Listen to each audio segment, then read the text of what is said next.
You ever get that feeling that your vote just doesn't matter? That no matter what you do, the game is already rigged by big money and powerful interests? Well, what if I told you that's not just a feeling? What if it's a legal reality, a deliberate, systematic deletion of your personhood from our democracy? Okay, let's get into it. So let's start with a really powerful question. When you step into that voting booth, does the law actually see you? Does it recognize you? The argument we're exploring today is that our current system is designed to make most of us legally invisible, right at the moment our voice is supposed to matter most. And here's the core of the problem. We've got this massive conflict playing out between two kinds of personhood.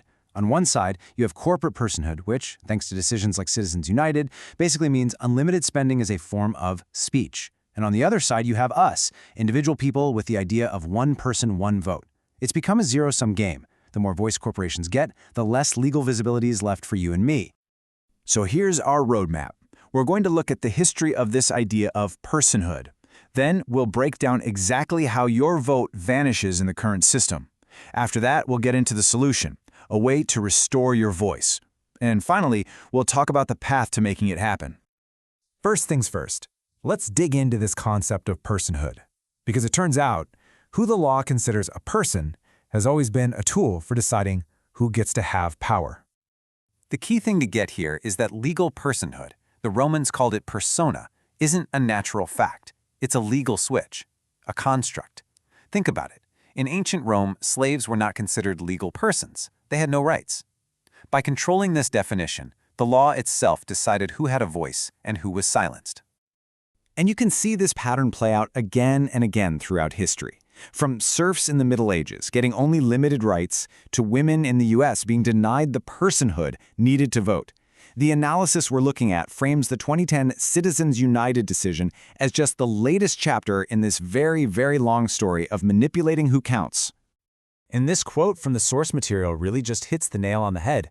The best way to control people isn't through force. It's by using the law itself to just erase them, to make it so they don't even have the standing to fight back. So by giving corporations the rights of persons, Citizens United basically equated money with speech. And when a corporation can speak with millions of dollars, well, it pretty much drowns out the speech of an individual, which is just a single vote. All right, so how does this actually play out on Election Day? Because it's not just about the money, it's about the very mechanics of how we count votes that makes the problem so much worse.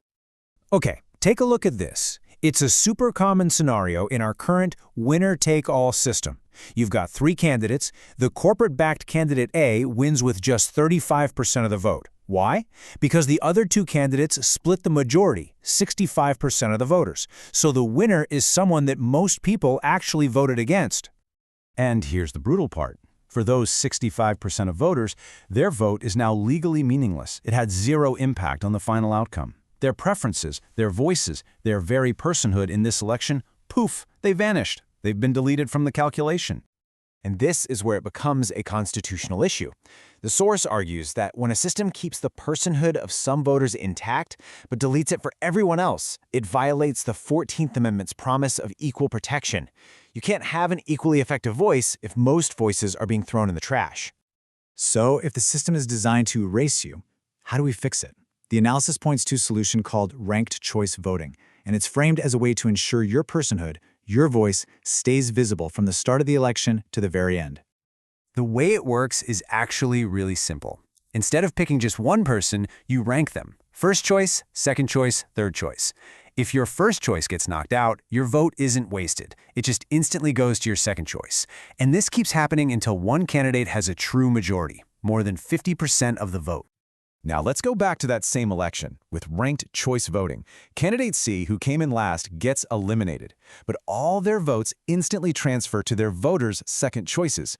Most of them go to candidate B. And now, look at that. Candidate B wins with 65% of the vote. The majority will is actually restored. So, the bottom line is this. Your vote is never erased. Your preferences keep shaping the outcome even if your top choice doesn't win. Your legal personhood stays continuous. It stays visible. So this isn't just about a better policy. This is framed as a constitutional fix for a system that has become fundamentally unequal. It's about the path to restoring our democracy.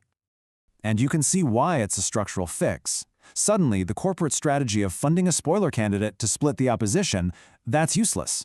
Power shifts back to actual voters.